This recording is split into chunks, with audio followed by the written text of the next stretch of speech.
এই জন্য নওজোয়ান যুবক ভাইয়েরা খেয়াল করে শোনো, এই দুনিয়ার জমিনে কাকে বন্ধু বানাইবা, কার পেছনে চলবা, কাদেরকে মডেল বানায়া জীবন যাপন করবা, কার জিন্দিগির মতো নিজের জিন্দিগি সাজাইবা, বলার দায়িত্বটা আমার, সিদ্ধান্ত নেওয়ার দায়িত্বটা তোমার। এই দুনিয়ার জমিনে নায়ককে মডেল বানায় চলো। নায়ক কিভাবে চুল কাটে সেইভাবে তুমি চুল কাটো ও পর্দার আড়ালের মায়েরা। আজকে দুনিয়ার জমিনে বাংলাদেশ, ইন্ডিয়া সহ বিভিন্ন দেশের নায়িকারা কিভাবে চুল কাটে, কিভাবে ভুরু কাটে, কি রকম পোশাক তারা পরে, ও মাদারীপুরের মুসলমান, তাদের দেখে দেখে দেখে দেখে তোমরা নিজের চরিত্র গঠন করো। শুনিয়া লও হাসরের ময়দানে মায়েশার সঙ্গে, খাদিজার সঙ্গে জান্নাতে যেতে পারবা না, ওই দুষ্ট প্রকৃতির মহিলাদের সঙ্গেই জাহান্নামে যাওয়া লাগবে।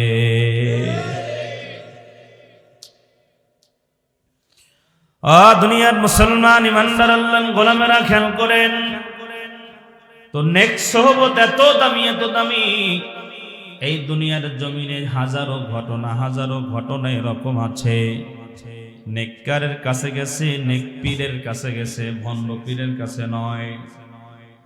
এই বাংলাদেশে ভণ্ড পীর যেমন আছে, এখনো হক্কানি পীরও আছে না নাই? পীর মানে ওস্তাদ, পীর মানে শায়েখ। পীরের কাছে যাও, বাধা নাই, কিন্তু হক্কানি পীরের কাছে যাও, ভণ্ড পীরের কাছে যাওয়া যাবে না। অনেক সময় অনেক মানুষ পীর বলতেই বলে ভণ্ড, আছে না নাই? না রে ভাই না। শাহজালাল ছিলেন একজন পীর, শাহপরাণ ছিলেন পীর, বড় পীর আব্দুল কাদের জিলানীও ছিলেন একজন পীর, ঠিক না? এই বাংলাদেশের মুসলমান টুপি চিনেছে, দাড়ি চিনেছে একমাত্র কেবলমাত্র হক্কানি পীরের কারণে। কথা ঠিক না? দুনিয়ার মুসলমান ইমানদার আল্লাহর গোলামেরা, হাসান বসরি রাহমাতুল্লাহ আলাইহি একজন হক্কানি আল্লাহওয়ালা বুজুর্গ ছিলেন, এবং শুধু বুজুর্গ নয়, তিনি একজন তাবী ছিলেন। জোরে কোন সুবহানাল্লাহ। যাদেরকে আমরা শরীয়তের মাপকাঠি মানতে পারি। নেককারের সোহবতে গেলে কি ফায়দা হয়, এর একটা এক্সাম্পল খেয়াল করেন। হাসান বসরি রাহমাতুল্লাহ আলাইহি, দুনিয়ার মুসলমান বাবাজিরা আমার, একদিন একজন অগ্নি পূজককে কালেমার দাওয়াত দিচ্ছেন। ও অগ্নি পূজক, কালেমা পড়ে মুসলমান হয়ে যান। এবার অগ্নি পূজক ডাকতে বলতেছে, ও হাসান, আমি যদি কালেমা পড়ে মুসলমান হই তো আমার লাভ কি, ফায়দা কি? মুসলমান হবার জন্য তুমি আমার দাওয়াত দিচ্ছ, তো আমি যদি মুসলমান হই আমার কি লাভ হবে? বলছেন অগ্নি পূজক, কালেমা পড়ে মুসলমান হয়ে যান। এবার অগ্নি পূজক ডাকতে বলতেছে, হাসান, আমি যদি কালেমা পড়ে মুসলমান হই তো কি লাভ আমার হবে বলো? এবার হাসান বসরি বলতেছেন, অগ্নি পূজক, কালেমা পড়লে তোমার দুইটা লাভ, দুইটা ফজিলত। জোরে কন্যা সুবহানাল্লাহ। এক নম্বর ফজিলত হলো, মান ক্বালা লা ইলাহা ইল্লাল্লাহ, কালেমা যদি পড়ো, কালেমা পড়তে দেরি হবে, তুমি জান্নাতে ঢুকতে, জান্নাতীদের লিস্টে নাম উঠতে 1 সেকেন্ড দেরি হবে না। সুবহানাল্লাহ। আর 2 নম্বরের ফজিলত হলে, তুমি যদি কালেমা পড়ো, অগ্নি পূজক কালেমা পড়লে, কালেমা পড়ার কারণে বিগত দিনের মধ্যে যত গুনাহ করেছো, যত অন্যায় করেছো, যত অপরাধ করেছো, কালেমা পড়ার সাথে সাথে বিগত দিনের সমস্ত গুনাহগুলোকে আল্লাহ পাক রব্বুল আলামিন ক্ষমা করে দিবে। সুবহানাল্লাহ। তো লাভ কয়টা? জোরে কর না, কয়টা? 1 নাম্বার কি? এদিকে তাকান। 1 নাম্বার কি? কালেমা পড়লে কি হবে মনে নেই। 1 নাম্বার কালেমা পড়লে জান্নাতি। 2 নাম্বার কালেমা পড়তে দেরি হবে, বিগত দিনের গুনাহগুলো ক্ষমা হতে দেরি হবে না।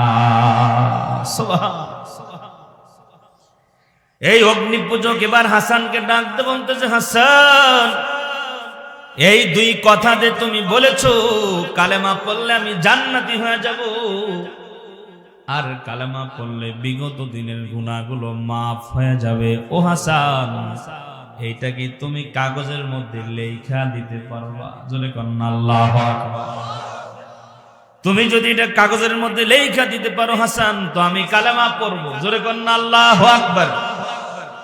হাসান বসরি রহমাতুল্লাহ আলাইহি এবার একটা কাগজ লইলেন, কাগজ লইয়া কাগজের মধ্যে লিখতেছেন, কাগজের মধ্যে লিখতেছেন, আল্লাহ জান্নাত দেওয়ার মালিক আমি না, ও তার মালিক আল্লাহ। জান্নাত তো দেওয়ার ক্ষমতা আমার নাই, কিন্তু নবীজি ঘোষণা করেছেন, মান ক্বালা লা ইলাহা ইল্লাল্লাহ, যখন কোন বান্দা কালেমা পড়বে, যখন কোন বান্দা মুশরিক থেকে মুসলমান হবে, নবীজি ঘোষণা দিয়েছেন, মান ক্বালা লা ইলাহা ইল্লাল্লাহ, যে বলবে লা ইলাহা ইল্লাল্লাহ, নবীজি বলছেন দাখালাল জান্নাহ, সে জান্নাতি। জোরে কোন সুবহানাল্লাহ। অগদার মালিক আল্লাহ অগ্নিপূজক বলছে, আমি যদি কালেমা পড়ার তাকে পড়ায় দিই, আর যদি এটা লিখে দিই, কালেমা পড়লে সে জান্নাতি হয়ে যাবে। ও দার মালিক আল্লাহ, সে নাকি কালেমা পড়বে, তো আমি হাসান লেখা দিলাম যে অগ্নিপূজক কালেমা পড়লে সে জান্নাতি, আর 2 নাম্বার কালেমা পড়লে বিগত দিনের গুনাহগুলো মাফ। আল্লাহ নবীজির ভাষ্য মতে আমি হাসান কাগজের মধ্যে এটা লেখা দিলাম, এটা লেখা দিল, আর সাথে সাথে অগ্নিপূজক হাসান বসরির হাতে কালেমা পড়ে মুসলমান হয়ে গেলে। এর পরের কথা আরো আশ্চর্যজনক, খেয়াল করেন। ও মাদারীপুরের মুসলমান ইমানদার আল্লাহর গোলাম, এবার ওই অগ্নিপূজক হাসানকে ডাকতে বলতে, হাসান, এই যে তুমি কাগজের মধ্যে লেখা দিছো, এই কাগজটা আমি তোমারে দিলাম আমানত। ও হাসান, আমার যেদিন মরণ হয়ে যাবে, তোমার দায়িত্ব তোমারে আমি দিলাম, আমার কাফনের কাপড়ের মধ্যে তুমি এই কাগজটা লেখা দিবা। হাসরের ময়দানে, পরকালের দিনে আমি অগ্নিপূজক হাসরের ময়দানে যখন দাঁড়ায় যাব, আরে হাসান, আমি আল্লাহ তাআলার কাছে দাঁড়ায় বলবো, আল্লাহ, দুনিয়ার জমিন থেকে কিছুই আনতে পারি নাই, ও মালিক, তোমার একজন বান্দা ছিল তাবি, যার নাম ছিল হাসান, সে আমাকে 2টা অফার দিয়েছিল। একটা অফার হলো কালেমা পড়লে বিগত দিনের গুনাহ মাফ হয়ে যাবে, আর একটা অফার হলো কালেমা পড়লে নাকি আমি জান্নাতি হব। এই দলিলটা আর তার কাছ থেকে কাগজের মধ্যে লিখে লয়ে আসছি। আল্লাহ, এই কাগজটা দেখে কি আমারে মাফ করে দেওয়া যায় না? জোরে কন্না আল্লাহু আকবার। দুনিয়ার মুসলমান, লম্বা ঘটনা সংক্ষেপ করে দিলাম। হাসান বসরি রহমাতুল্লাহ আলাইহি কাগজটা তার কাছে রাখলেন। কিছুদিন পরে অগ্নিপূজকের ইন্তেকাল হয়ে গেল। ইন্তেকালের পরে তার কাফনের কাপড়ের মধ্যে হাসান বসরি কাগজটা ঢুকায়া দিলেন। কিছুদিন পরে হাসান বসরি রহমাতুল্লাহ আলাইহি স্বপ্ন যোগে দেখতেছেন যে ওই অগ্নিপূজক জান্নাতের মধ্যে ঘোরাফেরা করতেছে। সুবহানাল্লাহ। দুনিয়ার মুসলমান ইমানদার আল্লাহর গোলামেরা, তো এই যে নেক্সবতে আসছেন, আল্লাহওয়ালাদের কাছে আসছেন, টুপিওয়ালার কাছে আসছেন। টুপিওয়ালারে দেখলে আল্লাহর কথা স্মরণ হয়, দাড়িওয়ালারে দেখলে নবীর সুন্নতের কথা স্মরণ হয়। কথা ঠিক না? এই জন্য আলেমদের সঙ্গে মহব্বত রাখবেন। আল্লাহ পাক রব্বুল আলামিন এই কথাই কোরআনুল কারীমের মধ্যে বলছেন, ইয়া আইয়ুহাল্লাযীনা আমানুত্তাকুল্লাহ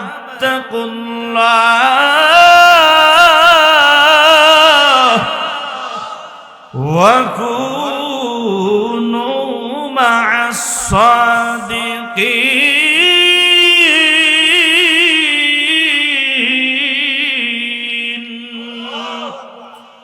আল্লাহ পাক রব্বুল আলামিন বলেন, হে ঈমানদারেরা, ইত্তাকুল্লাহ, তোমরা আমি আল্লাহকে ভয় করো, আর কোনু, তোমরা হয়ে যাও মা'আস সাদিকিন, দুনিয়ার জমিনে যারা সত্যবাদী, যারা নেককার, তাদের সঙ্গী হও। আল্লাহ বলতেছেন যারা সত্যবাদী সৎ পথে চলে তাদের কি হও, সঙ্গী হও। কিন্তু দুর্ভাগ্যজনক হলেও এটা সত্য, আমাদের দেশে আমাদের সমাজে যেই মানুষটা 2 নাম্বারি করে, চুরি করে, ডাকাতি করে, খুন করে, ইফটিজিং করে, টেন্ডারবাজি করে, ভোট চুরি করে, এক কথায় দুনিয়ার যত অপকর্ম আছে, এই মানুষটার সঙ্গ দেওয়ার লোকের অভাব নাই। জোরে বলতে হবে কথা, ঠিক কিনা? কিন্তু এই সমাজের মধ্যে যেই মানুষটা সত্য কথা বলে, ন্যায়ের পক্ষে লড়ে যায়, কোরআনের সঠিক ব্যাখ্যা করে, কোরআনের পথে চলে, ইসলামের পথে চলে, সত্যবাদী লোক যেটা সমাজের মধ্যে, ওই সত্যবাদী লোকের সঙ্গে কেউ থাকে না, বরঞ্চ সে সৎপথে চালকে চলে কেন তাকে নিয়ে ষড়যন্ত্রের ফাঁদ আমাদের সমাজের মানুষেরা আঁকতে থাকে। ঠিক কাউয়া ছিলেন, কাউয়া এই এলাকায় তো নাই। ময়না পাখি ছিলেন, এলাকায় আছে না নাই? ময়না পাখিরে খাঁচায় বন্দি করছে। কোথায়? খাঁচার মধ্যে। ময়না পাখিরে জিজ্ঞেস করে, কিরে ময়না, এই যে কাক আছে, কাক ছোট ছোট মুরগির ছানাগুলো মানুষের সামন থেকে ছো দিয়ে নিয়ে যায়, কথা হয় না? হাঁসের ছানাগুলো নিয়ে যায়, এমন কি বাথরুমের সাবানটা পর্যন্ত রাখে না, কথা ঠিক কিনা কন? মানুষের হাঁসের বাচ্চা নিয়ে যায়, মুরগির বাচ্চা নিয়ে যায়। বন্দি করার কথা ছিল তো দুষ্ট পাখি কাকরে, ঠিক কি না? কিন্তু ময়না, তুই তো কারো ক্ষতি করো না, তুই তো কারো কি করো না, ক্ষতি করো না, তোরে খাঁচায় বন্দি করছে কেন? খাঁচায় বন্দি করার কথা ছিল যে দুষ্ট, সে বদমাইশ, তারে, ঠিক কি না? ময়না পাখি বলতেছেন দুঃখ করে যে ভাইজান, আসলে আমাকে খাঁচায় বন্দি করার কারণ হলো একটা। কয়টা? জোরে বলেন কয়টা? কি কারণ? একটাই কারণ হলো আমি ময়না পাখিরে আল্লাহ কথা বলায় আমার জন্য জবান দিয়েছে, ঠিক না? আমি ময়না কথা বলতে পারি, এই জন্য আমাকে খাঁচায় বন্দি করছে। এলাকার মধ্যে নষ্ট মানুষ, বদমাইশ, চোর, বাটপার, জালেম, তাগুত, এদের শত্রু নাই। এই সমাজের মধ্যে শত্রু হলো ওই মানুষটার, যেই মানুষটা সত্য কথা বলে, যেই মানুষটা সৎ পথে চলে, কোরআনের পক্ষে কথা বলে, এই মানুষটার বিরুদ্ধে নানা রকম ষড়যন্ত্র করা হয়, ঠিক কিনা যারা বলেন? একটাই কথা, কারণ যে সে সৎ পথে চলে কেন, হক কথা বলে কেন, সত্য কথা বলে কেন। তোমরা চুরি করতে পারবা আর আমরা করলেই দোষ, ঠিক কিনা? যত দোষ নন্দ ঘোষ, সত্যটা বললে দোষ, করলে অন্যায়ের প্রতিবাদ, নামটা হবে তোমার জঙ্গিবাদ, কথা ঠিক কিনা বলে? মিথ্যা বলবেন, আপনার শত্রু নাই, কিন্তু সত্য বললেই আপনাকে ঠেসে ধরে পানির নিচে চুবানোর জন্য লোকের অভাব নেই, কথা পান, ঠিক কিনা?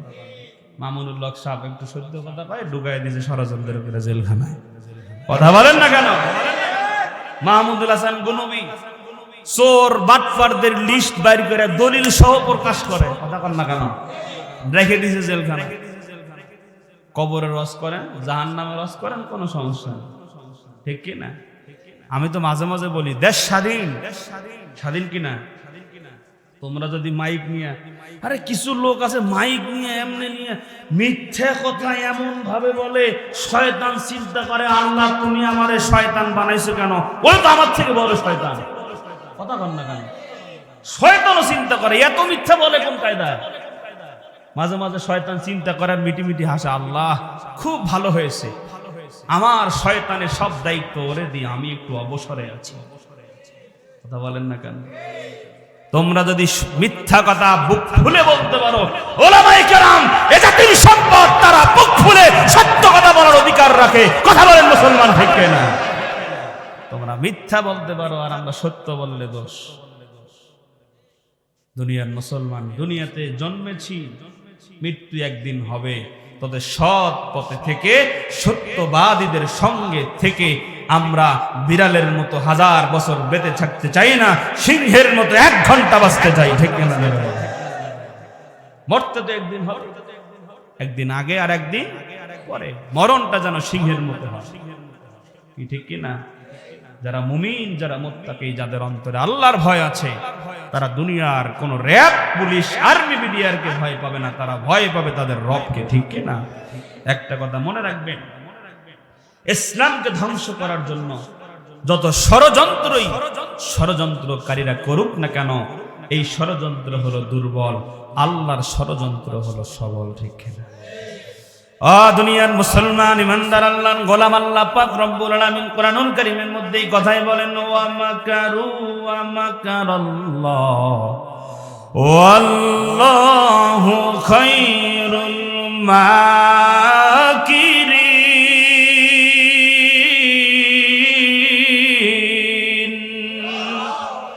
ও দুনিয়ার মুসলমান ইমানদার আল্লাহর গোলামেরা, এই দুনিয়ার জমিনে হাজারো মানুষ ইসলামকে মিটিয়ে দেওয়ার জন্য ষড়যন্ত্র করেছে, করছে, ভবিষ্যতেও করবে। কিন্তু শুনে নাও, মানুষের ষড়যন্ত্র হলো দুর্বল, আর আল্লাহর ষড়যন্ত্র হলো সবল। ঠিক?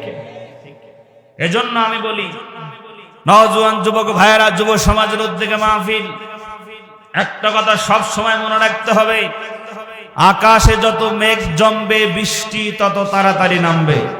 কথা বলেন না কেন? ভয়ের কোনো কারণ নাই, টেনশনের কোনো কারণ নাই। চতুর্দিকে সারা বিশ্বে মুসলমানরা মার খাচ্ছে, মুসলমানরা লাঞ্ছিত, অপমানিত, নিষ্কলুষিত, নিষ্পোষিত।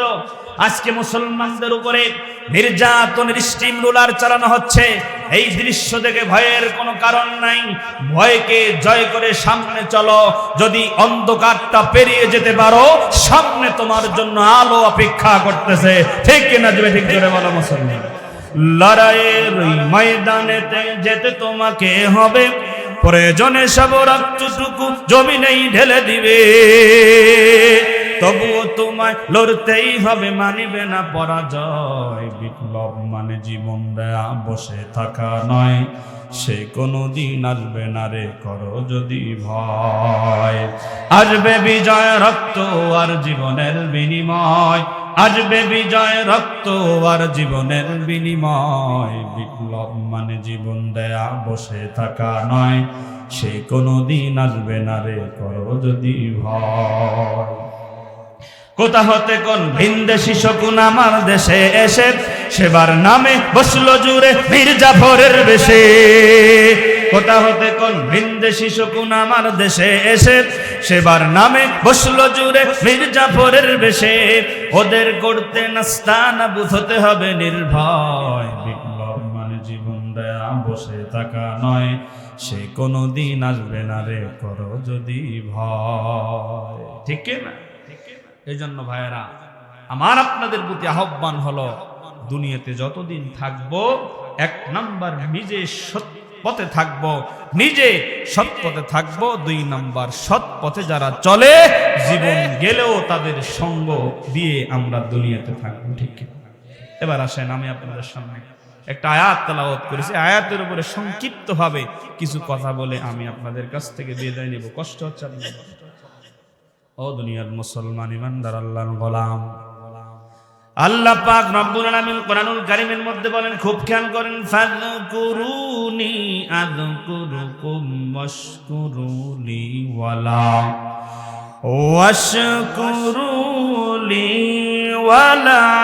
তাকফুরুন। মুসলমানি বোয়াদ গরদান নেহাদান, ইনানে খুদ বদস্তে খাজাদান। ও মাদারীপুরের মুসলমান ইমানদার আল্লাহর গোলামেরা, আল্লাহ পাক রব্বুল আলামিন আয়াতের মধ্যে বলেন, ফাযকুরুনি আযকুরুকুম। এখানে তিনটা হরফ মিলে একটা শব্দ আছে, যার নাম হলো দাল কাফ রা, জিকির। কি নাম? জিকির। আজকে আমাদের সমাজে জিকির নিয়ে যত দ্বন্দ্ব, যত ভেজাল। গোবিন্দগঞ্জ গেলাম, গাইবান্ধা একটা ডিস্ট্রিক্ট আছে, ওখানে এক বাবা আসছে, জিকির করতেছে, আছে না? আমি বললাম, এরকম করে বলে, এই যে ধাক্কা দিচ্ছে, দুইটা ফজিলত। কয়টা? কি কি ফজিলত? এক নাম্বার ফজিলত, কলবের মধ্যে যে ময়লা আছে, ধাক্কা দিলে ও পরিষ্কার হবে, ঢেকির মতো মারতে থাকে। অসুবিধা নেই। আর একটা ফজিলত কি বলতেছে, হাসরের ময়দানে আমরা বাবার সঙ্গে নৌকায় চড়ে জান্নাতে যাব, এই জন্য বইটা ঠেলা শিখতেছি। সুবহানাল্লাহ না নাউজুবিল্লাহ। আমি বললাম যে আমি এতদিন পড়ালেখা করে কোরআন হাদিস ঘাইটা দেখলাম হাসরের ময়দানটা হবে তামা, কি তো পানি পাবে কই আর নৌকা পাবে কই? এই দুনিয়ায় না মার্কা আছে নৌকা, এ নেই কি আর এই নৌকা আছে নাকি? কথা কয় না। এই যে আমাদের প্রধানমন্ত্রী চট্টগ্রাম না কোথায় যে একটা বক্তব্য দিয়েছেন কয়দিন আগে, 2-3 দিন আগে, যে এই নৌকা হলো নূহ নবীর নৌকা। কথা কয় না, কথা কিন্তু সত্য। নৌকা তো নূহ নবী প্রথমে আবিষ্কার করেছেন। দুনিয়ার মধ্যে সর্বপ্রথম যানবাহনের নাম হলো নৌকা। জোরে বলেন কি? আরো জোরে। মিছিল গুলো করবেন না, পড়াইলেন। বলেন আর একবার আওয়াজ করে বলেন, সমস্যা নাই, ভয় পাইতেছেন? জোরে সরে বলেন তো, পৃথিবীর মধ্যে প্রথম যানবাহনের নাম কি? আওয়ামী লীগের মার্কা কি? এই জন্যই প্রধানমন্ত্রী বলছেন, রাগ করেন, বোঝানোর জন্য বলতেছি, খেয়াল করেন যে এই নৌকা হলো নূহ নবীর নৌকা।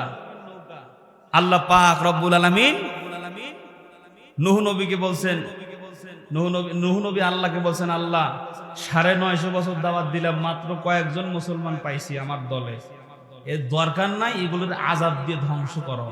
বলছে কিনা?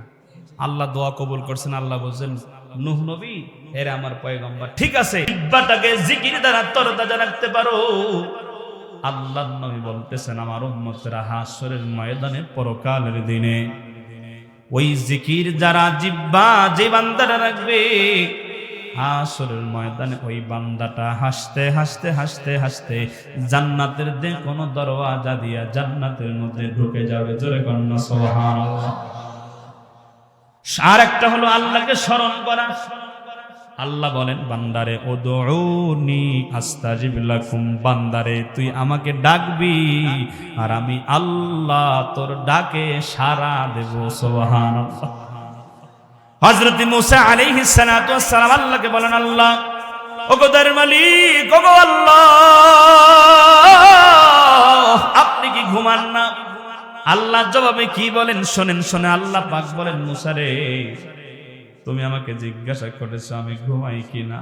শোনো শোনো মুসা, আমি আল্লাহ যদি ঘুমায়া যাই, রাত্র 2টার সময়, 1টার সময়, 3টার সময় আমার বান্দাটা জঙ্গলের ভিতরে, আমার বান্দাটা রাস্তার মধ্যে একাকি একাকি যখন কোথাও থেকে আসবে, আমার এই গুনাহগার বান্দাটা যদি একবার আমাকে আল্লাহ বলে ডাক দেয়, ওই বান্দার যদি আমি আল্লাহর সাহায্যের প্রয়োজন হয় রে মুসা,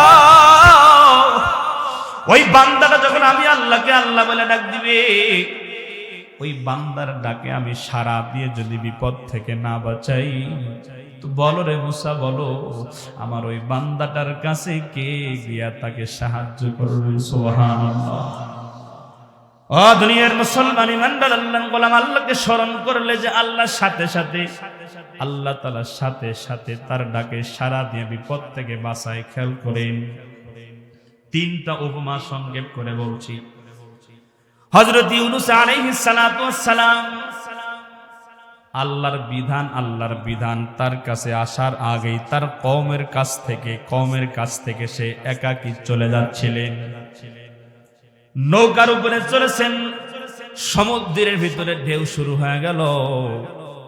এবার এমন ভাবে ঢেউয়ের মধ্যে নৌকাটা দুলতেছিল। নৌকার মাঝি ডাক দিয়ে বলতেছে, নৌকার মধ্যে লোক বেশি, লোক কমানো লাগবে। কি করা লাগবে? নৌকা থেকে লোক কমানো লাগবে। তো কাকে ফেলায় দেওয়া যায়? তাইলে কেউ তো একা একই এই সমুদ্রের মাঝখানে নৌকা থেকে লাভ দেবে না, তো কি করা যায়? তো বলতেছেন তো লটারি করো, লটারির মধ্যে যার নাম উঠবে তাকে নৌকা থেকে ফালায়া দেওয়া হবে। লটারি করা হলো, লটারির মধ্যে যখন নাম ওঠানো হলো, নাম উঠলো আল্লাহর পয়গম্বর ইউনূস আলাইহিস সালামের। তখন বলতেছেন, না মনে হয় ভুল হয়ে গেছে, আবার তোলো। 1বার 2বার 3বার নাম যখন লটারির মাধ্যমে উঠানো হয়, ও দুনিয়ার মুসলমান ইমানদার আল্লাহর গোলামেরা, 3বারই হযরত ইউনূস আলাইহিস সালামের নাম উঠলো। কিছু করার নাই, এবার ইউনূস পয়গম্বর নদীর মধ্যে লাফ দিয়ে দিলেন। আল্লাহ তাআলার সিস্টেম লেখাই আছে। হযরত ইউনূস পয়গম্বর যখন কিনা সমুদ্রের মধ্যে লাফ দিলেন, আল্লাহর হুকুমে বিশাল বড় মাছ ইউনূস আলাইহিস সালাতু ওয়াস সালামকে গিলে ফেললেন। আল্লাহ বলেন, মাছ রে, তোরে খাওয়ার অনুমতি দিয়েছি আমি, আল্লাহ হজম করার শক্তি কিন্তু তোরে দেই নাই। আল্লাহু আকবার। দুনিয়ার মুসলমান ইমানদার আল্লাহর গোলামেরা, ইউনূস পয়গম্বর বুঝতে পেরেছেন আল্লাহর পক্ষ থেকে বিধান আসার আগে আমি অন্যায় করেছি, আমার কওমের কাছ থেকে চলে আসিয়া। এই জন্যই হয়তো আল্লাহ পাক রব্বুল আলামিন আমার জন্য এই শাস্তি নির্ধারণ করেছেন। দুনিয়ার মুসলমান ইমানদার আল্লাহর গোলাম, কিতাবের মধ্যে লেখা হয় একদিন, 2 দিন, 3 দিন, 4 দিন, 10 দিন, 30 দিন নয়, একটানা 40 দিন পর্যন্ত ওই মাছের পেটের মধ্যে ইউনূস পয়গম্বর, যেইখানে আলো নাই, যেইখানে খাবার নাই, বাতাস নাই, অন্ধকারের ভিতরে।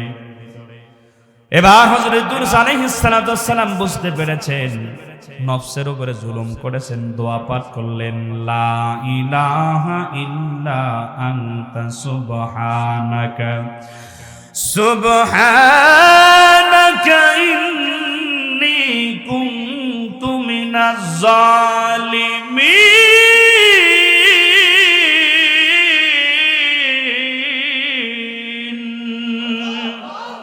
ইউনূস আলাইহিস সালাতু ওয়াস সালাম যখন এই দোয়া পড়লেন, আল্লাহ নফসের উপরে জুলুম করেছি, ভুল হয়ে গেছে।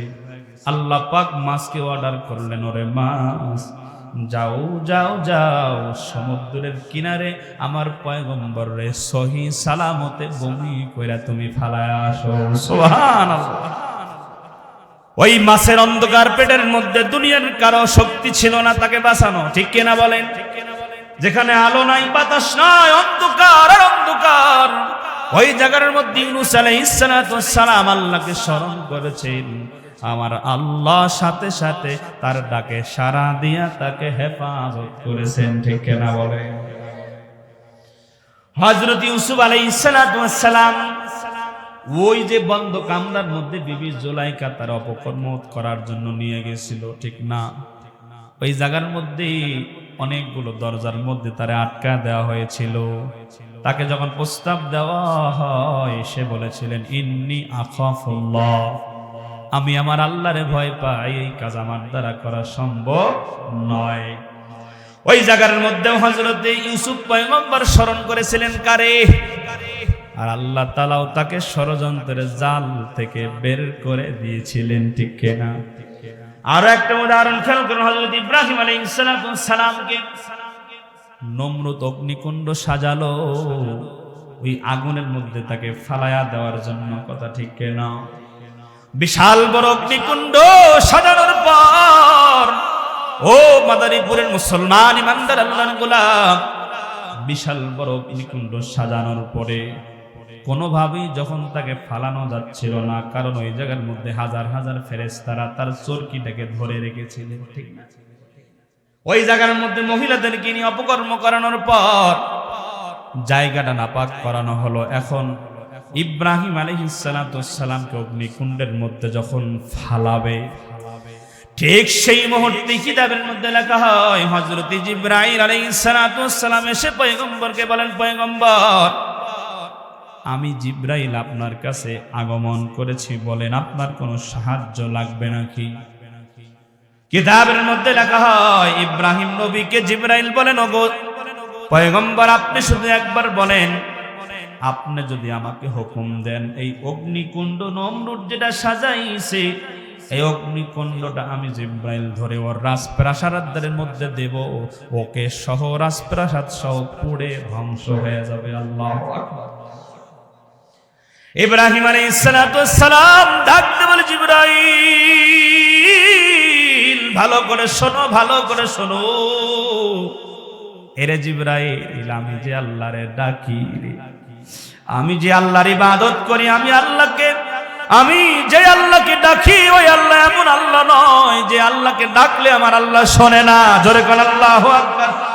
আমি এমন আল্লাহর ইবাদত করি না যে আল্লাহর ইবাদত করলে আল্লাহ দেখে না। যে আল্লাহরে ডাকলে আল্লাহ শোনে না, আমার আল্লাহ তো দেখতেছেন যে আমি ইব্রাহিম তার পয়গম্বর, তার হাবিব এখন বিপদে আছি। সুবহানাল্লাহ। এবার হযরত ইব্রাহিম আলাইহিস সালাতু ওয়াস সালামকে অগ্নিকুণ্ডের মধ্যে ফালা দেওয়া হলো। ও মাদারীপুরের মুসলমান ইমানদার আল্লাহর গোলাম, যখন তাকে অগ্নিকুণ্ডের মধ্যে ফালা দেওয়া হলো, আল্লাহ পাক রব্বুল আলামিন আগুনকে আদেশ করলেন, কুলনা ইয়া নারু কুনি কুনি বারদাও ওয়া সালামান আলা ইব্রাহিম।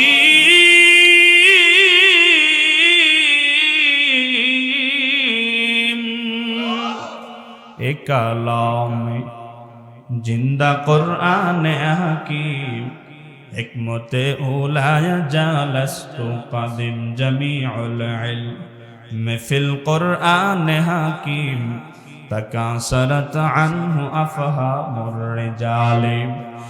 বখা কুরআন কালামুল্লাহ বসনো, কদিমাস্তি নয়ন।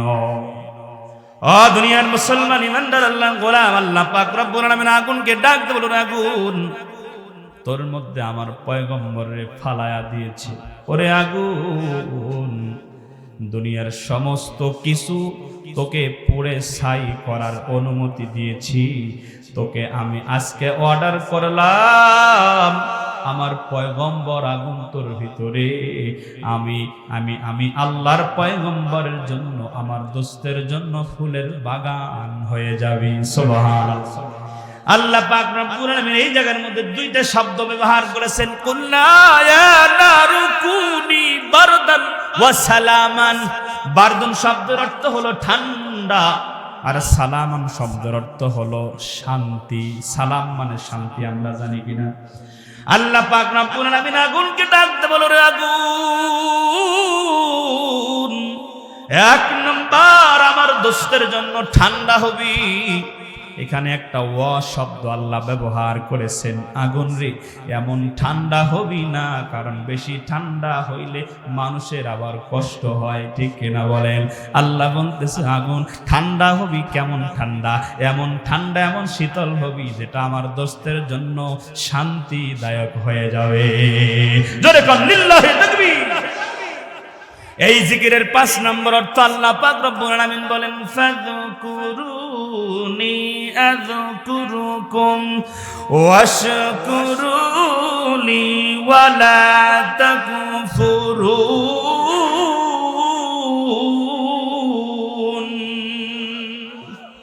আল্লাহ পাক বলেন, বান্দারা রে, ফাযকুরুনি আযকুরুকুম, তোমরা আমি আল্লাহকে স্মরণ করো, তোমরা আমি আল্লাহকে স্মরণ করবা, আমি আল্লাহ তোমাকে স্মরণ করব।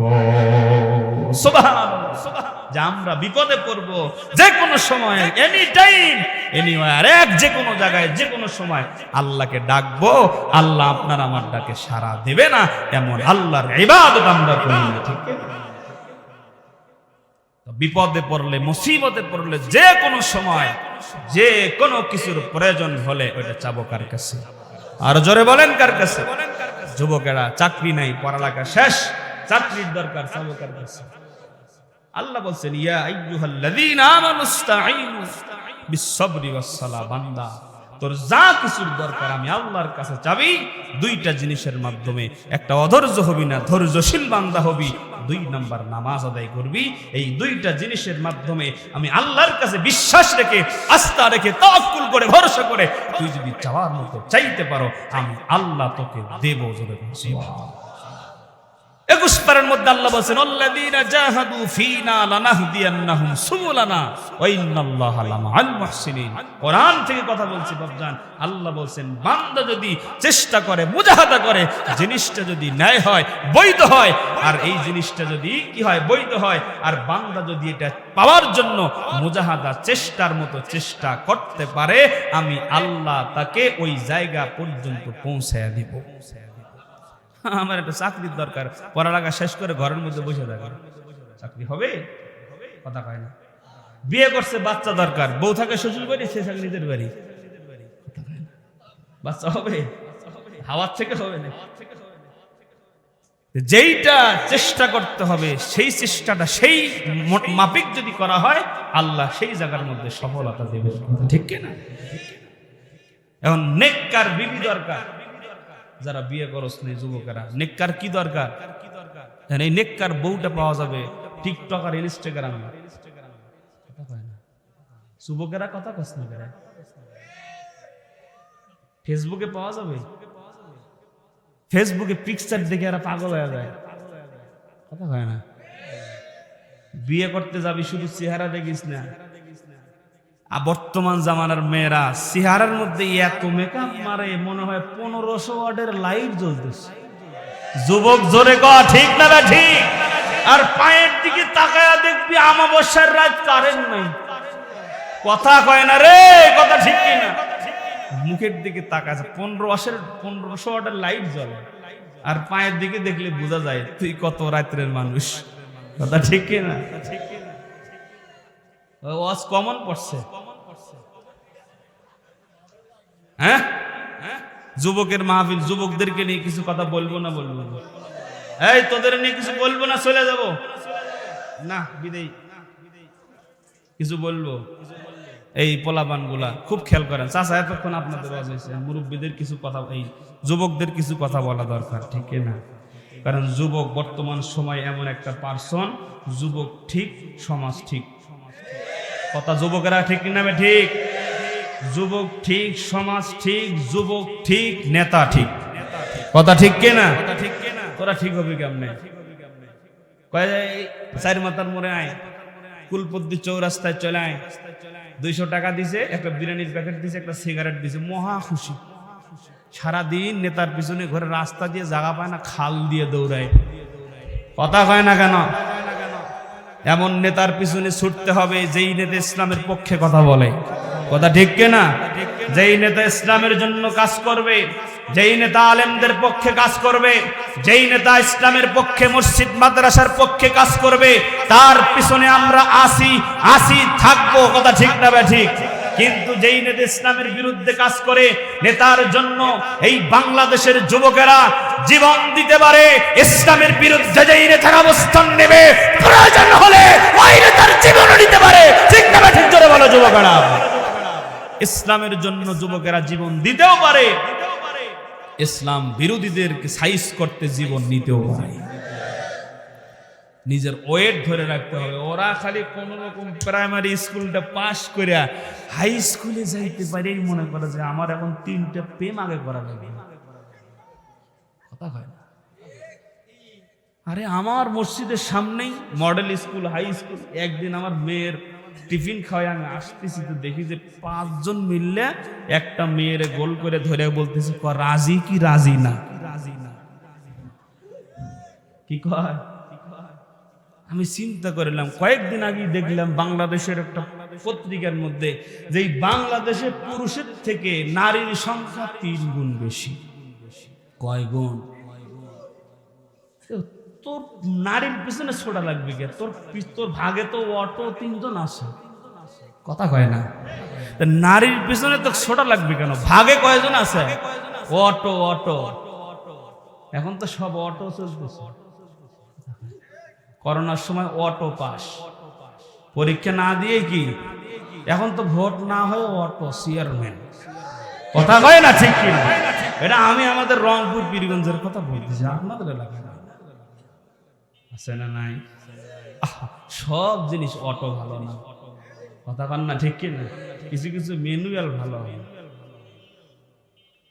ভাইরা আমার, এই যুবক ভাই, তোমার ভাগে অটো 3 জন আছে, নারীর পেছনে তোমাকে ছুটতে হবে কেন? শোনো খুব ভালো করে যুবক ভাইরা, তোমাদেরকে বলছি, আজকে তুমি প্রেম করবা 1-2টা, এই মেয়ের পিছনে বাবার পকেটের টাকা চুরি করে, মায়ের ডিম বেচা, ডিম বিক্রি করা, মুরগি বিক্রি করা, কদু বিক্রি করা, ছোট ছোট জিনিস বিক্রি করে, কোন চাউলের পাতির মধ্যে টেয়াত হয় অন্ত চুরি করে লে যাবে, কথা হয় না কেন? বাস্তব কিনা? এইটা দিয়ে গিফট কিনে দাও, এমবি তুলে দাও। হ্যাঁ শোনো, 4 বছর 7 বছর প্রেম করছো, হঠাৎ একদিন দেখবা রাত্র 1টা বাজে ফোন, কয়টা বাজে দেখবা তোমার ডিউটি করার জন্য ফোন দিচ্ছে, বলতেছে বল্টু 7 বছর প্রেম করছো, কয় বছর? 7 বছর প্রেম করছো। অমুক এলাকার চাকরিজীবী অমুকের সন্তানের সঙ্গে আমার বাবা বিবাহ ঠিক করেছে, অতএব তোমাকে 1 মাসের সময় দিলাম, তুমি যদি 1 মাসের মধ্যে চাকরি জোগাড় করতে না পারো আমি তোমার সাথে হিজরত করতে পারবো না। কথা কয় না ঠিক না বেঠিক? আর 1 মাসের মধ্যে চাকরিও হবে না, তোর বিন দিয়া লাল শাড়ি পিন দিয়ে তোরে ছেকা দিয়ে জন্মের মতো বেকা বানায় আর একজনের ঘরে যাবে। কথা ক ঠিক না বেঠিক? আর এই বাংলাদেশে মামু ছাড়া খালু ছাড়া আর এই তেল ছাড়া চাকরি হয় না, হয় সংখ্যায় খুবই কম। তেল দিবেন কাজ হয়, মামু আছে কাজ হয়, খালু আছে কাজ হয়, ঠিক কিনা? তেলা মাথায় তেল মারিয়া ফায়দা নে যে লুটিয়া, ফায়দা নে যে লুটিয়া, তেল বিনা চলে না দুনিয়া। নারিকেল সরিষা তিসি বাদাম সয়াবিন, সূর্যমুখী তিলের তেল আর ডিজেল কেরোসিন। আরে দাওয়াখানা কবিরাজি হোমিওপ্যাথি তেল, গরম মাথায় দিলে হায়রে হইয়া যায় হিমেল, হায়রে হইয়া যায় হিমেল। আবার গন্ধ তেলে গিন্নির পরাণ খুশিতে যায় ভরিয়া, তেল বিনা চলে না দুনিয়া। জায়গা বুঝে 1 ফোঁটা তেল অনেক দামি ভাই, ও জাগাতে কলস কলস কোনো দাম তার নাই। আর নির্বাচন বাঁচে আর পেতে তেলের জুরি নাই, আর তেল মারাতে পটু যিনি তিনি চেয়ার পায়, হায়রে তিনি চেয়ার পায়। আবার তেলের কাছে পুলিশ কাতর এমপি মন্ত্রী সব মিয়া, তেল বিনা চলে না দুনিয়া। কথা জোরে ঠিক না বেঠিক? বলবেন হুজুর নির্বাচনের খবর আপনি কেমন জানেন? জানবো না কেন, আমার বড় ভাই পীরগঞ্জ থানা রংপুর, আমার বাড়ি 13 নং রামনাথপুর ইউনিয়নের শ্রমিক লীগের সভাপতি, আমার মায়ের পেটের আপন বড় ভাই। এই কয়েকদিন আগে নির্বাচনে দাঁড়াইলো, চেয়ারম্যান হবে। কি হবে? আমি বললাম ভাই মাফ চাই, দোয়া চাই, এই কাজ করে নি। ছোটবেলার থেকে এই পর্যন্ত কষ্ট করে যা কামাইছেন সব যাবে জলে। কথা কয় না? বাংলাদেশের রাজনীতি এমন একটা পর্যায়ে গেছে, আপনার যদি এই এলাকার কোনো শত্রু থাকে, আপনি কোনোভাবে যদি তার সাথে উঠতে না পারেন, কোন রকম কলা কৌশল করে নির্বাচনে দাঁড় করায় দেন, ও অটো ফকির হয়ে যাবে। কথা কন না ঠিক না বেশি? আমার ভাইকে বললাম, আমার বাসা পর্যন্ত আসছে ঢাকায় নৌকা মার্কা নেওয়ার জন্য। আমি ওখানে অনুরোধ করছি, খবরদার নমিনেশন পেপার জমা দেওয়ার আগ পর্যন্ত টাকা খরচ করেন না। নমিনেশন পেপার যেদিন জমা দিতে যাবে, পৌরসভা আর আমাদের যে ইউনিয়ন, এটা দিয়ে একটু ভোটারদের তালিকায় গরমিল হওয়ার কারণে সরকার থেকে ঘোষণা হলো যে ওই ইউনিয়ন নির্বাচন পরে হবে। তখন আমি বাড়িতে গিয়ে দেখি যে গোয়াল ঘরে খামারের মধ্যে 70টা গরু, 10টা আছে, 60টা নাই। সুবহানাল্লাহ, সুবহানাল্লাহ। 3টা ট্রাক ছিল, ট্রাক যেগুলো রোডে চলে, বড় বড় ট্রাক। দেখলাম 2টা নাই, 1টা আছে। কি ব্যাপার? জিজ্ঞেস করলাম কি কইলাম যে টাকা খরচ করেন না। কত করছেন? বেশি না, 50 লাখের মতো গেছে। কত গেছে? নির্বাচনে টাকা লাগে কিনা? এখানে 2টা শিক্ষা গ্রহণ করব। কয়টা শিক্ষা? আপনাদেরও দোষ আছে, টাকাটা খাইছে কেডা? কথা কয় না। আপনারা যেমন এই এলাকার জনগণ, ওই এলাকার জনগণে খাইছে। কথা কয় না কেন? আগে জনগণ ঠিক হতে হবে, নেতা অটো ঠিক হবে। আমি একটু আগে বললাম না, যুবক ঠিক হও, দেশ ঠিক হয়ে যাবে, ঠিক না? কয়েক 2 বছর না 3 বছর আগে ঢাকা শহরে ট্রাফিকের আইন হাই স্কুল কলেজের ছাত্ররা দায়িত্ব নিয়েছিল কয়েকদিন। কথা কয় না কেন? লাইসেন্স দেখাবি, তারপরে তোর গাড়ি যাবে। কথা কয় না কেন? লাইন করে দিছে, এই লাইনে তুই যাবি। লাইন টাকা করলে মায়ের সব পিঠে পড়বে, একটাও নিচে পড়বে না। কথা ঠিক কিনা? আজকে আমি আসার সময় পিছন থেকে আমাকে বাস মেরে দিয়েছে। আজকে আসার সময় আমি আপনাদের টেকেরহাটে এসে গাড়ি ঠিক করছি। পিছনে যে গাড়ি চালাইতেছিল বিকাশ পরিবহন, ঢাকা শহরের একটা গাড়ি, আর সামনে একজন হুন্ডাওয়ালারও লাইসেন্স নাই, গাড়ির ড্রাইভারেরও লাইসেন্স নেই। কথা বুঝেন নাই? যত দুর্নীতি আমাদের এই বাংলাদেশে। কথা কয় না কেন? আর সামসামিতে 1 নাম্বার। কথা কয় না কেন? এই বাংলাদেশে যদি সামসামির প্রতিযোগিতা হইতো, কিসের প্রতিযোগিতা? সামসামির প্রতিযোগিতা, 1 নম্বরে বাংলাদেশ থাকতো। 1 নাম্বার না, 1 থেকে 100 বাংলাদেশ, অন্য দেশ টাইমই পাইতো না। কথা কয় না ঠিক কিনা? ভাইরা আমার, দুইটা শিক্ষা। একটা শিক্ষা হলো ওয়াদা করেন যে কোনোদিন নির্বাচনে যে সামনে আসতেছে নেতার কাছ থেকে একটা চা খায়া এক প্যাকেট সিগারেটের প্যাকেট নিয়ে আপনার আমানত ভোটকে আপনি বিক্রি করবেন না। ঠিক কিনা বলেন? আমার এক দাদি বলতেছিল যে ভাই, প্রত্যেক মাসে মাসে যদি নির্বাচন হইতো কত ভালো হইতো। তা আমি বললাম কেন? বললাম কেন? এই যে কয়েকদিন পর পর নির্বাচন যখন আসে, এই বিভিন্ন প্রার্থী আমার কাছে ভোটের জন্য আসে আর দোয়া চায়। আমি কাউকে মাহরুম করিনি, সবার কাছ থেকে 5,000 টাকা নিছি, আমার এখন 25,000 টাকা হয়েছে। ওরে বাবা, কথা কয় না ঠিক কিনা? আপনারা যদি চেয়ারম্যানের কাছ থেকে টাকা খান, এখন এই রাস্তার জন্য যদি টাকা আসে 10 লাখ, চেয়ারম্যান চিন্তা করবে আমার তো গেছিল 50 লাখ, আগে ওইটা আমাকে উঠান লাগবে। কথা ঠিক কিনা? রাস্তা হবে 2 লাখ 8 লাখ পকেটে, দোষ তো আপনার, চেয়ারম্যানের না। কথা ঠিক কিনা? কিন্তু যদি আপনি ভোটের সময় টাকা না খায়া সৎ যোগ্য একজন চেয়ারম্যানকে প্রতিনিধি বানাতে পারেন, সরকার থেকে টাকা আসবে, আপনারা জানবেন কিনা? কথা কয় না, জানবেন কিনা? সরকার থেকে টাকা আসবে, চেয়ারম্যান যদি এখন কাজ না করে, আপনারা এই এলাকার এই যুবকেরা আমাকে হুন্ডা দিয়ে নিয়ে এসছে, 10-12টা হুন্ডা দিয়ে, সাথে 8-10-12টা 25টা হুন্ডা এক জায়গায় করে, একটা হুন্ডাতে একজন যুবক আর একজন এলাকার মুরব্বী, 25টা হুন্ডায় 50 জন মানুষ চেয়ারম্যানের বাড়ির সামনে গিয়ে যদি বলে, এই চেয়ারম্যান টাকা না 25 লাখ আসছে, রাস্তা হয় না কেন? কথা হয় না কেন? বলতে দেরি বলবো আমি ঢাকাত গেছিলাম তো সময় পাইনি, কালকেই কাজ শুরু হচ্ছে। কথা কন না ঠিক কিনা? জনগণ ঠিক হলে দেশের নেতারা অটোমেটিক ঠিক হয়ে যাবে। ঠিক কিনা? আল্লাহ পাক রব্বুল আলামিন, যুবক ভাই তোমাদের অনুরোধ করে বলছি, নিজে প্রতিষ্ঠিত হও, প্রতিষ্ঠিত হও। মেয়ের পিছনে ছুইটা সময় নষ্ট করো না। ওই যে বললাম, তোমার চাকরি নাই, তোমার বিন্দি আর তোমার কাছে থাকবে না। কিন্তু শোনো, তোমার যদি একটা চাকরি থাকে, তুমি যদি প্রতিষ্ঠিত হতে পারো, সমাজের বাস্তবতা নিয়ে এই কথাগুলো বলছি, তুমি যদি প্রতিষ্ঠিত হতে পারো, সরকারি যদি একটা চাকরি থাকে, এই এলাকার সব থেকে সুন্দরী মেয়ের মা বাবা 14 গোষ্ঠী তোমার সাথে তার মেয়ের বিয়ে দেওয়ার জন্য লাইন লাগাবে। কথা কন না কেন? তোমার চেহারা, নাকের সেন্টার, মুখের সেন্টার, দাঁতের সেন্টার ঠিক থাক বা না থাক, যদি একটা সরকারি চাকরি থাকে, মেয়ের বাবার কাছে তুমি স্মরণের ডিম পাড়া হাস। কথা ঠিক কিনা? এজন্য যুবক ভাই, মেয়ের পিছনে ছুটে সময় নষ্ট করো না, তুমি দুনিয়ার পিছনে দৌড়াও না, এমন জীবন গঠন করো দুনিয়া তোমার পায়ের কাছে এসে ঘোরাঘুরি করবে। ঠিক কিনা? আল্লাহ পাক রব্বুল আলামিন যে আলোচনাগুলো করেছি, মহান মালিক আমাদেরকে বুঝার, আমল করার তৌফিক দান করেন। জোরে বলেন আমিন। ওয়া মা আলাইনা ইল্লাল বালাগ।